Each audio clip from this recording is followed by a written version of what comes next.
awareness and mindset of that, because that's what Ninth Limb Yoga is. I'm Yogi Chris, PhD, founder of Ninth Limb Yoga, streaming to you from Las Vegas, where I live now, in in a blessed life. That's just what it is. So we're streaming to a couple different channels here, and we have the Zoom people from the women's and the men's yoga classes, because they get separate links here, because that's just better. It just works better. So I'll give the premise and address Elo's question or comment, and then it's open. And it doesn't have to be long, it could be short. Like I was saying, about a weak link in the lifestyle, more posture, more movement, whatever. Part of how I've grown and developed with this, it's not a new idea, it's ancient as yoga, is you practice on your own. You have your own practice, you make it your own. And that includes making the decisions of what to do, even if that's the decision to do the same thing every day, which is when I originally learned yoga, that's what it was, of a memorized sequence. I morphed through many different things, but I came from an athletic background that required discipline and doing it even though you didn't want to, and this and that. And, I love yoga, so I actually never did it when I didn't want to. I actually never did that. I never actually forced myself. Maybe sometimes I taught when I didn't want to, because that was some obligation to somebody. But the practice, I just never, and you know what? That is why I burned out in the beginning. You guys have never experienced me burning out of yoga. It would just be me no longer stretching. But in the beginning, I actually did that for the first year or two, probably the first 2 years. I would do like a month or two on intensely daily, doing what I thought was right.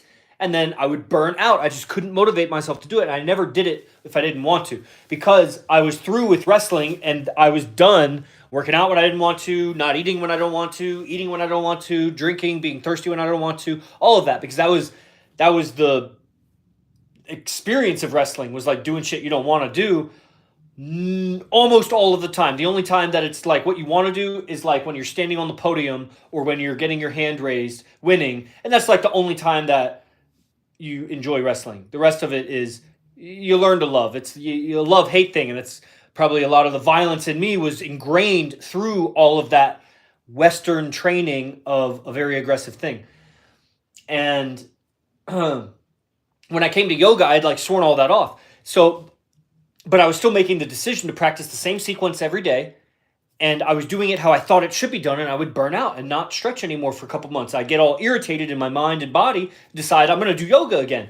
And then I'd get back into it because it was so amazing. The experience of shavasana, when you have a really good experience of shavasana, and I mean, later as I got more experienced, I did have those great shavasana experiences when you lay down at the end of yoga and in a group setting. But in the beginning, I mean, that was the mind-blowing. That was just, first of all, I learned yoga in a place that really allowed for a long shavasana where you just lay down and you could fall asleep. It's not that they encouraged you to fall asleep. They just wouldn't disturb you if you did. And everybody respected, it was just the nature of it, because they were very close. That studio was very closely connected with the Indian lineage. Like they would fly the guy over, who I later studied with in India, 90 years old, BNS Iyengar. And that's connected to, it's just connected. Very closely connected as any yoga lineage currently is, that I'm aware of. I mean, you'd have to go through Bikram, and Bikram is more direct, but Bikram is commercialized, very, very commercialized. And then other than that, I mean, it's really watered down and dissipated. So that was a very authentic yoga studio, even though they were still very feminist. The men were not men. It was just a little piece of India in the middle of Oklahoma. And they, would allow that space where at the end of yoga and shavasana, you'd have some great, and not only that, the whole class was a coordinated, synchronized breathing, where you would lose your breath. You would fall out of sync with everybody sometimes, but the more senior or experienced practitioners would show up, everybody was breathing. Inhale. In a silent, echoey wooden room. Exhale. 1. Inhale. The whole room. Exhale. 2. For an hour. And very little pausing to explain something. Maybe it did happen sometimes. By the way, part of the problem of that practice is people do get injured because they're not paying attention to their body as much as they are listening to breathing and trying to keep up, versus a different kind of yoga practice where don't ever hurt yourself, but they don't know how to breathe because they're not being encouraged in this rhythmic breathing motion of a whole room. So there's benefits to both of that.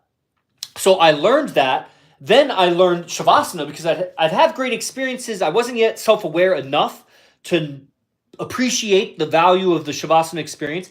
Where that came was when I would practice at home. I'd practice at home in the beginning, just a little bit of stretching and not really a great shavasana when that happens. But later, when I was away from that studio, I'd moved to Florida and I had to, that was my handle on sanity really, because I was coming off LSD or whatever, is I would practice and then I would lay down and I wouldn't always fall asleep. It's not like I fell asleep, probably not even often, but I would really skirt the edge of falling asleep. I would calm down so much at the end of shavasana. I exerted myself in the yoga practice. I'd lay down and my breathing had been so stretched out and I was so hypnotized almost, but my body was hypnotized because I had been rhythmically breathing for 30, 40, 50, 60 minutes. And mind you, in the beginning, very slowly, because I was smoking a lot of cigarettes and pipe tobacco and so much weed, bongs and everything. And it's pretty incredible because I was a very fit individual that for 2 years really went downhill with not the worst drugs, not snorting, not shooting up, not huffing, but outside of that, doing a lot of bad stuff to my body. So I was like a very fit individual, very, very sedated and kind of just confused and lost. And so the coordinated breathing was churning up a lot of thinking and not always comfortable. I'd have to pause and things like that. But I would keep going, right? And that's what the home practice allowed. But I was driven to do it, arguably, karmically, maybe past life, I had a disposition for it. I don't know. But definitely in present life, it was giving me sanity. And so then in those situations, I found myself laying down in shavasana and skirting or floating at the surface of almost falling asleep. What might be called lucid dreaming. Not really, because I wasn't dreaming. It was just almost asleep. It was just and I was hovering there, the water, creating ripples. The water would be falling asleep in the subconscious mind. And I was like there, breathing, being aware. Then I would have experiences of actually being asleep and waking myself up with my rhythmic breathing. Because my lungs were so stretched out, my chest was so stretched out, and I had been patterning this breathing in me, an hour or two a day, every day, until I burned out for a month or two. Then I'd stop, then I'd go back into it, and then I'd find myself waking up at night, breathing myself to alertness. But just barely, just hovering at the surface and observing, and like, oh man, this is the trip. This is a trip. This is just like the better than all those trips because I'm aware, I'm not out of control. And it seems like whatever visions and maybe vision is not the right word, hallucinations and illusions and images that I'm seeing, imaginations that I'm seeing, they're not drug induced. So it's like I can stop them. I don't want to stop them, but they make more sense to me in my life. Like I could see, and I started dream logging and whatever, that my imagination was related to later now, present time, I would say related to my stress. At the time, I just knew it was related to my experience and what I'm going through. And amazing, right? So I'm starting to connect breath and mind. Were you out of body? I had many of those experiences. And later, some more tangible, almost law of attraction type experiences, which is definitely a power of the mind. The mind has that power. But I was godless. But I was guarded. I was godless and I was guarded. So it was just my own mind that had separated me from God. In reality, I was not separated. I was in my hell, which is separated. in that way, if that makes sense. So later, still in that first year or two, I started having those tremendous shavasana experiences, probably in that first year, where it was like, oh, wow. So much calm, tranquility, an unexperienced stillness, a fresh new, it's not that it was unexperienced because I was experiencing it, just a new experience. Wow. And that's when memory started coming back too. That's where in hindsight, began to understand that the disturbance inside obscures the clarity of what you see and remember. Lack of peace clouds your vision inside, your insight. So the calmness you like peer through. There is no time and space. I could see a galaxy away in present instant time if I had stillness from here to there.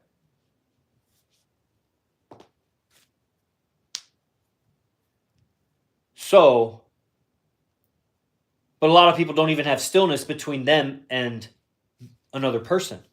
That's why they could be in the same room with them, but they feel so far.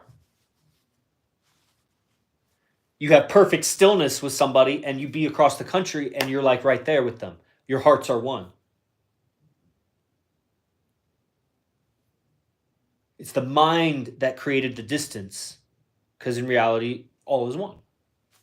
At quantum universe, everything remembers everything it's interacted with, and it was all a singularity at some point in the past.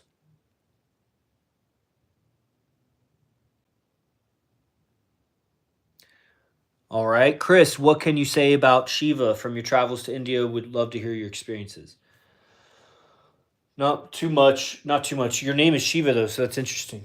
I could say some things, but that's not the point of this talk. But join my Telegram group, email yogichris@ninthlim.com, and I could just create a short video about it in there. Here today, quantum vision. Liam, yes, sir. If we don't plan, the Holy Spirit still guide us to reading systems, building, and planning and tactic books.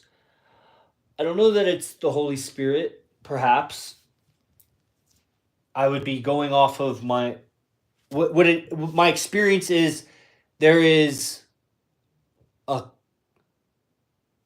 compass in me above my solar plexus at the bottom of my heart.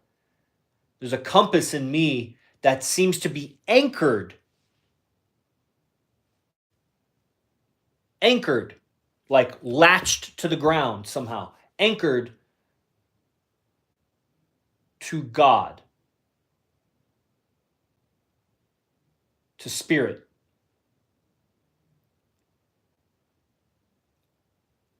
But you know how people, they have gut intuitions and instincts or whatever, or some, it's not always that's, you should follow that. Let's say, you know how people, they know what's right and they do wrong. They talk themselves into doing something that they know they shouldn't have. So it's like, I may be, just because we're all anchored, doesn't mean we, don't make wrong decisions. Anyway, where was I? So this calm stillness, shavasana, home practice.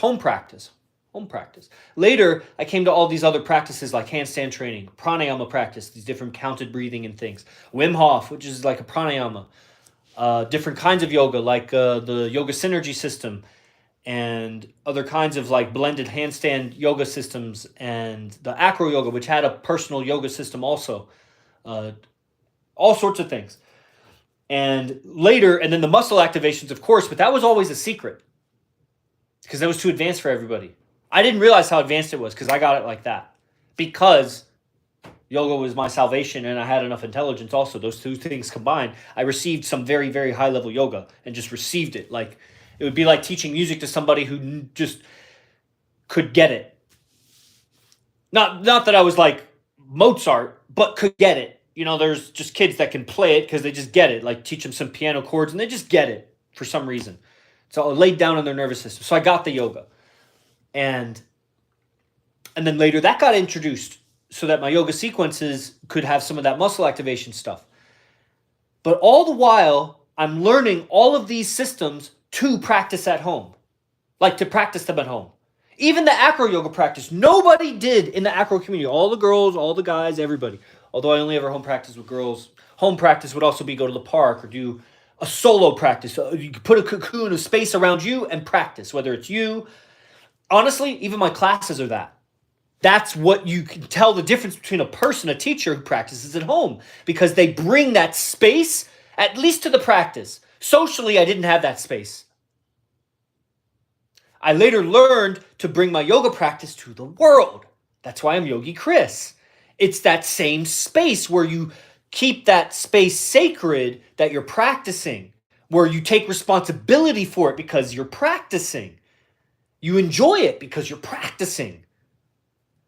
And then now recently, it's funny to say recently if there is time, now connecting with God because you're practicing.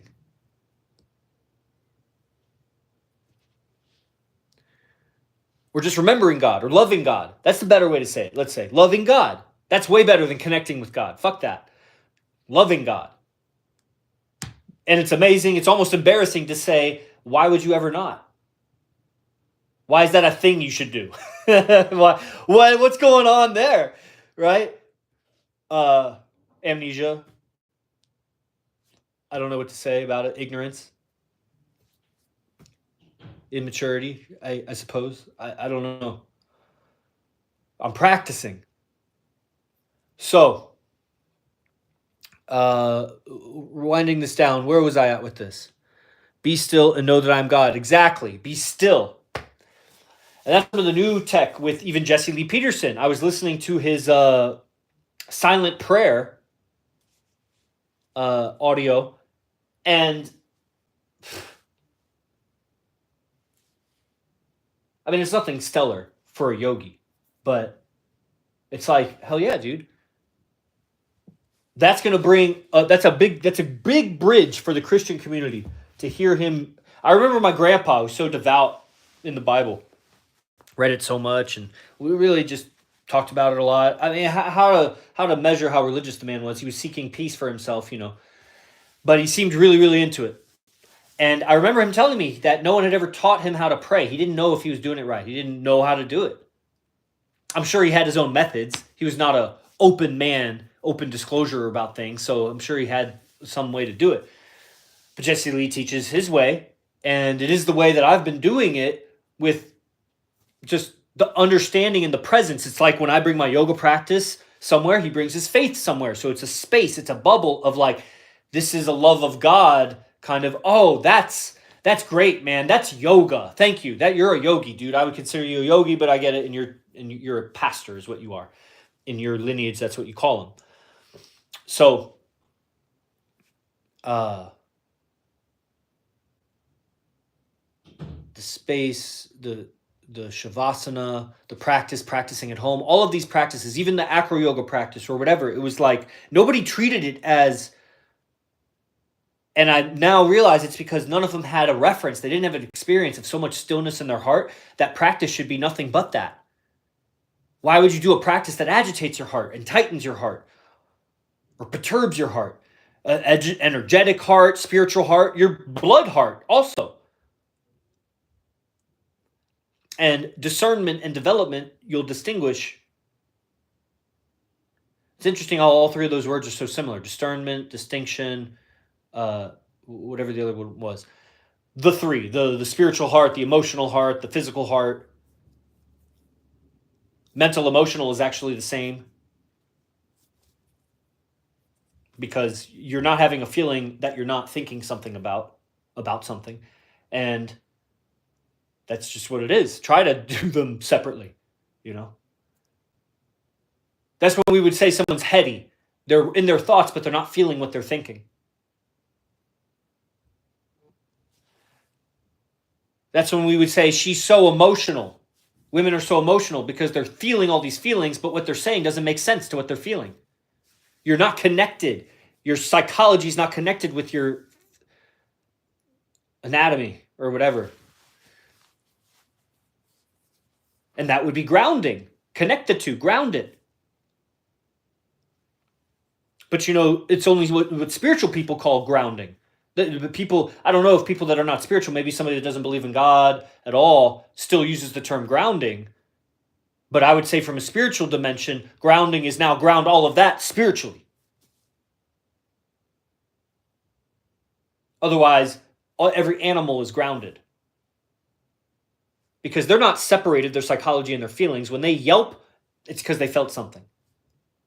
They don't hold it in. They have to learn from people how to hold it in. You think dogs in the wild know how to hold a grudge? I know my pit bull knew how to hold a grudge. Wonder where she learned that.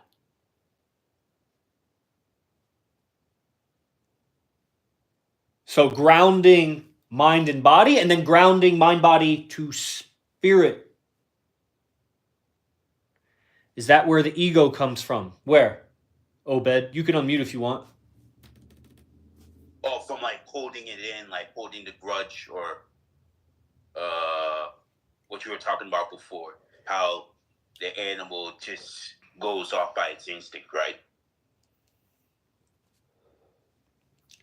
Yeah.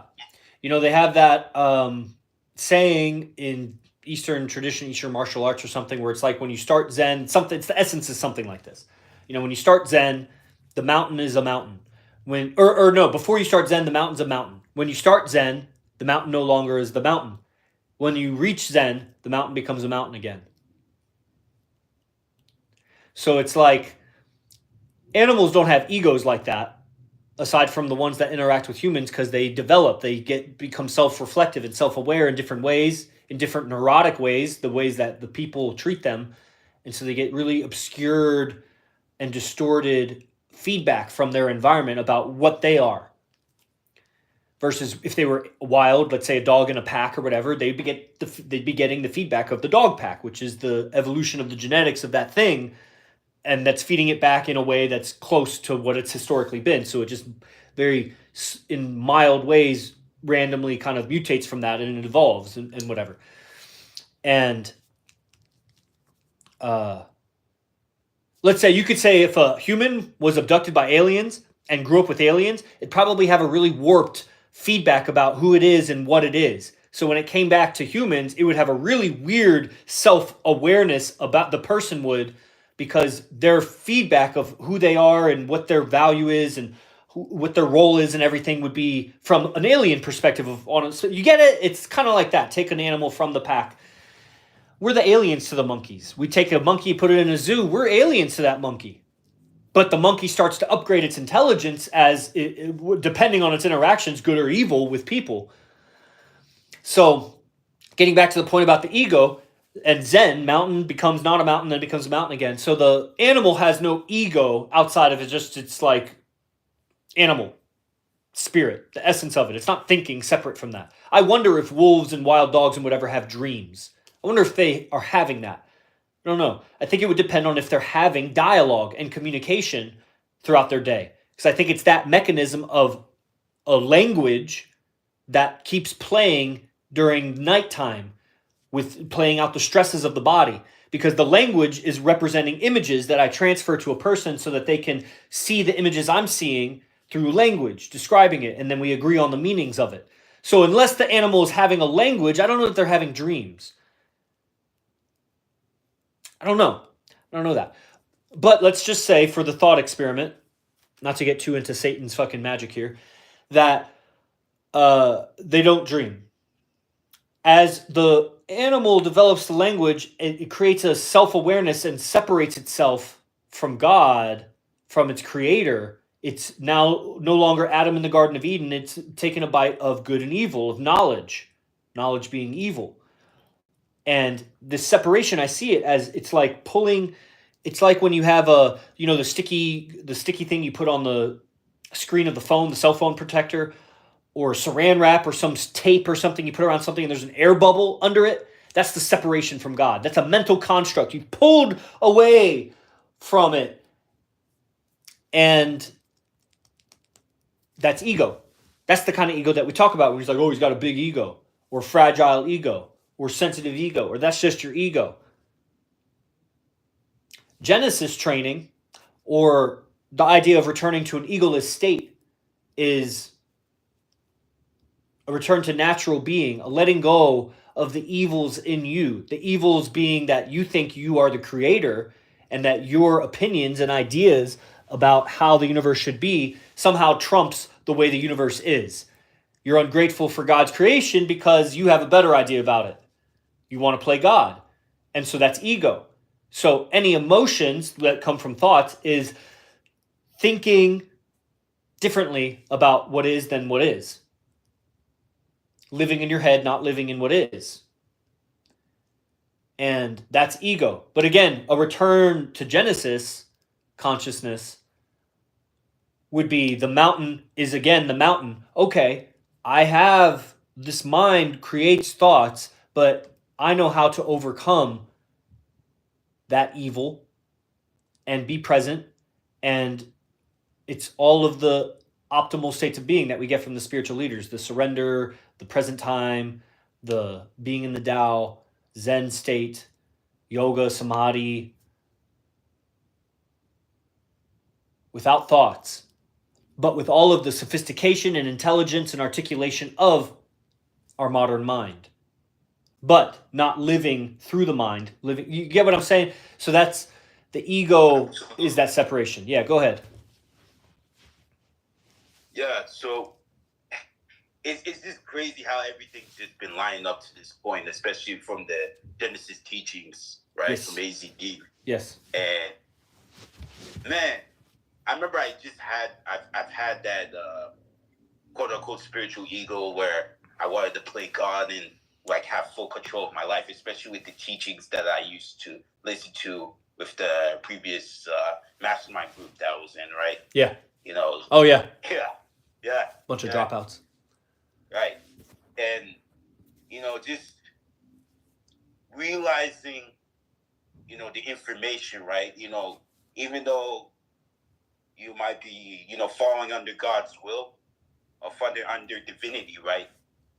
Even though it may seem like, oh, I don't have control over anything, but it's like the more I fall into that, the more freedom that I have, the more happiness that I feel in life, and bro, everything is just like falling into place. Even though you might go through trials and tribulations and stuff, but it's just a sense that hey, everything's gonna be all right. It's all about having that faith at the end of the day. Yeah. What is that faith to you? What does that mean? Having that faith at the end of the day, what does that mean to you? Like just having that faith where everything's going to be all right, when I be in God's will or be under the spirit of divinity, like, and ways of doing that, meditation, prayer, and even yoga too, right? Well, what I want to know what you mean. So being under the spirit of divinity and knowing everything's going to be all right. Did I say that right? Yes. Ladies, listen to how I ask questions. So what does it mean to, how do you know everything's going to be all right? How does one know that? If I don't know that, I want to learn how to be that because what you're saying is so great. I want to be like that too. So how do I know everything's going to be all right? I'm having all these problems, Obed. I have a problem. And it's not all right. It's not all right, Obed. Right.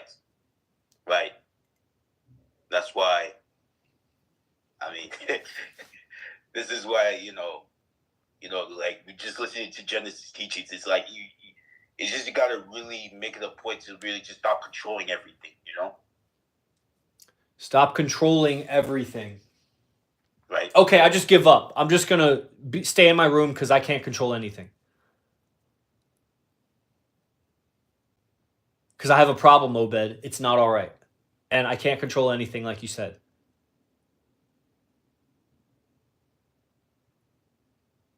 Oh, man. That's good. All right. So that's where, okay.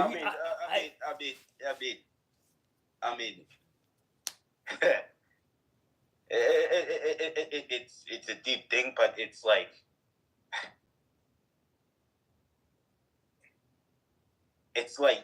you just got to just make the point to just keep doing what you're doing, but just I don't even know how to answer. Cool. Yeah. You have the location in your GPS of where you got to go. but you don't have the roads. And right now you're walking through the forest, and there's a lot of thorn bushes and trenches and rocks and shit, and it's not a really easy path. You're making a path from where you are in your ability to describe things to where you got to go, which is this faith, which is knowing everything's going to be all right. And what was that other thing? Know everything's going to be all right. And be in the spirit of divinity, right? Yes, yes. So that's where that's at. So yeah, the spirit of divinity, everything's perfect, nothing's out of place. And it's just a mental construct. It's just a mental construct that there's a problem. Because like the teachings used to be, for every problem there's a solution. Because your problem is in your mind. Here's the proof of it. The problem's in the mind. Because two people could be having that same experience, and one's it's a problem too, and the other one it's not. So it's not really a problem. The zebra, it's not a problem to get away from the lion, but to the lion, it's a problem if the zebra gets away. But they're not really thinking, so that's why it's not a problem. They just go again. But people make a problem out of it, like, oh man, that lion almost got me. And they're thinking about it. Oh, man, 2 days later, like, that lion almost got me. I'm traumatized. I can't stop thinking about it. Like, nah, they just go into the next. But people, men and women, are dramatizing the past and their imagination and making it more relevant than present what's happening. That's ego. So, the spirit of divinity and that everything is perfect, and I don't have an idea that it's not perfect. Now, sometimes I may be having some bitch-ass feelings inside of me, and I don't know what I'm disagreeing with other than this feeling. I disagree with this feeling. I'm having feelings about my feelings. Oh, that's a trap if Satan ever set one. So I'm practicing. I still love God. I'm just practicing. God's trying to speak to me through my stupid ass feelings or something. I don't know. I don't know what it is, but I'm definitely not resisting it. Amor fati. I was going to get amor fati on my fingers. Then I thought, that's common. I'm sure I've seen that somewhere. Let me do something different. Memento mori. Somehow I'm going to wrap it around my fingers. And then I was like, that's too Latin. It's too outdated. It's too, it's too try hard is what it is. You know what? Sick fuck. I'm going to get sick fuck on my knuckles. Then all the money dried up real fast, and I was like, damn, I was about to get it. I went to 2 or 3 studios. I was looking price shop. I was about to do it. Then I came up with God's plan. But it would be like on my fist, so that like if it was a 1-2, like I jab and then cross, it would be like God's plan. That'd be so funny, because I tell you what, if I ever had to 1-2 someone bare knuckle, it would be definitely in God's plan that had to happen. Because I'm not violent like that. Cat, I like the little hair movement with that right at that moment. I'm noticing that, That's okay. That's okay. Guys, it's a communication. So all things are being communicated. Oh man, am I getting deep into communication studies? It's great. So as if I haven't already turned off my whole yoga audience talking about Jesus Christ, here's an L. Ron Hubbard book from Scientology. That's some dope shit. Dianetics 55. Not Dianetics Modern Science of Mental Health. Dianetics 55, exclamation point. Similar but different. And, that's interesting. And communication makes a lot more sense. So, being in the spirit of divinity, it's in God's plan, and everything's going to be okay, because there is nothing not okay. I'm only objecting to my feelings about the matter, or my thoughts about the matter, but I'm really only objecting to my thoughts because I'm having feelings about them. And at least that's my experience mostly. I suppose I've had thoughts that it seemed like it's the thoughts I'm objecting to, but I think it's the feelings that come with the thoughts. Otherwise, I'm pretty entertained by movies. I like movies, so I don't think it's that. But I'm not a big fan of roller coasters, actually. Although I've done it, it's not a big fan of it. So, although I've jumped off a bridge into a creek or whatever, or lake, I'm actually not a big fan of it. You know what I mean? Because the feelings I object to, but the idea of it sounds cool. Skydiving looks cool. I just don't want to do it. So, yeah. So when it comes to I'm just going to stay in my room because I can't control anything, well, that's you trying to control things. That's you trying to control time. You're trying to control some things. Now, you can also do that if that's the right thing to do. It's just whatever the right thing to do is. And if your feelings take you off of rightness, then those seem pretty evil. And if when you didn't have those feelings, you determined there was a more right thing to do, then it seems like those feelings were taking you off of rightness. How many times do we have to look backwards and be like, that was not right? Feelings sound pretty evil, actually. Now, if you have an intuition, it's up to you to find that discernment, because sometimes your peripheral may notice some danger in the environment and you don't know why you feel fear. And it's like, I'm just ignoring that because that's a feeling. Well, I'm not saying unground yourself and unplug from your feelings. I'm saying be in your feelings. Just like jump in. The water's cold, jump in. Sit there. Sit there, because you're actually not going to go hypothermic. It's not actually water. You know? And so this is yoga and communication mindset and practice. So as far as what to do, Elo asked the question, what to do, and I got to get to some messages, so I'm going to wrap this up. What to do with what to practice that day. Do I work on shoulders, this or that? There's some instances, let's say I did legs yesterday, so like at the gym or some jumps or lunges or something. So maybe I need to address I have extra tension there. You'll be the scientist for yourself, because there's a lot of variables and things like that. And you'll have to gain the experience. For example, if I was doing lunges yesterday, I maybe tighten a certain way that if I stretch, I'm not aware of how much that's really going to pull on my joints, because I'm usually much more loose when I stretch. Okay, so that may imbalance some things. You pay attention to that. Now, I may not be as flexible as the day before, so I have to really modify what are my stretches, because it's like totally out of range for me, or it'll injure myself. That comes with the whole idea of it pulls your joints. You may try to do the same mobility you have yesterday, but you're way tighter, maybe on one side or the other, depending on what you did, or you tripped and fell, or you were leaning at work or working or something like that. Asymmetries. And, so when you go out of sequence and you're just being a witch doctor for yourself, a medicine woman for yourself, or a medicine man, in terms of like picking, or a chef picking the right ingredients for this concoction, you don't have every ingredient or whatever, or maybe you do have every ingredient and there's infinite choices and you get lost in all the choices. That's where a system comes down. Here's a recipe. Practice it until you perfect it.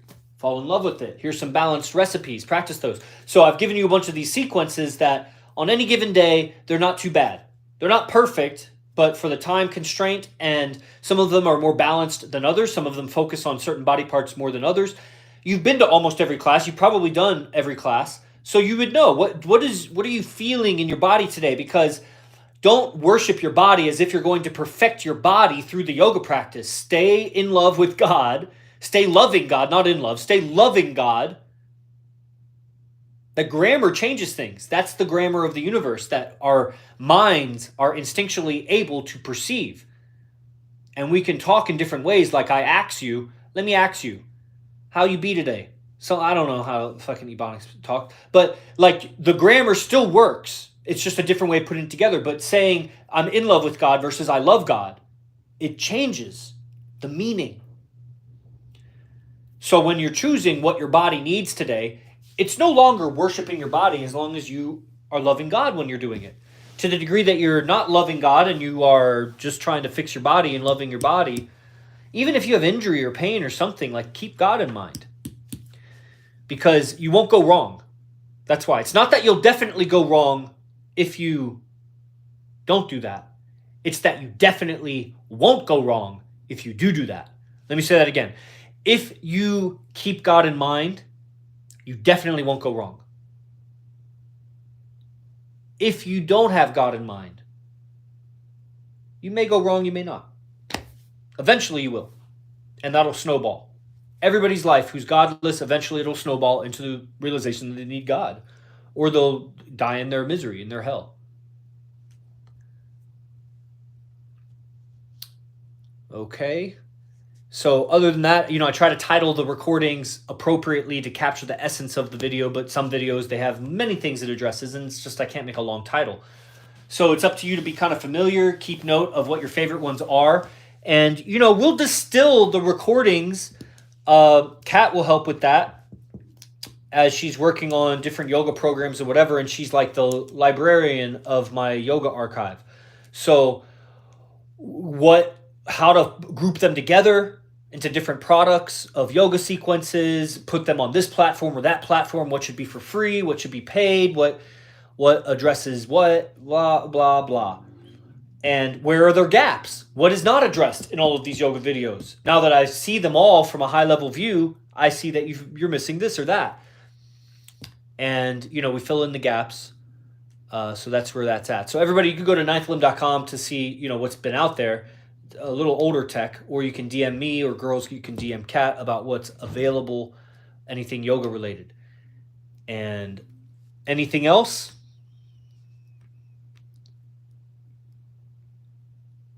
Okay. See you guys on the next one. Thanks for attending. I don't know when I'll do the next one, but just stay tuned. If you want to be on my Telegram groups, find out how to message me somewhere so that you see the announcements. Praise the Lord.